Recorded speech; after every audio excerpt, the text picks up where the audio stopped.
தாடி கொடி தன்னை காக்கும் சேவல் கொடி தன்மை போற்றும் தாடி கொடி தன்னை காக்கும் சேவல் கொடி தன்மை போற்றும் ஆவலுடன் வந்தேனையா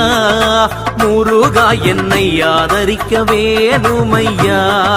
முருகா ஆதரிக்க வேணுமையா செய்யும் தொழில் அத்தனைக்கும் செந்தில் என வந்து நிற்கும் செய்யும் தொழில் அத்தனைக்கும் செந்தில் என வந்து நிற்கும் வையவனை பாட வந்தேன் முருகா எம்மை வாழ வைக்க வேணுமையா முருகா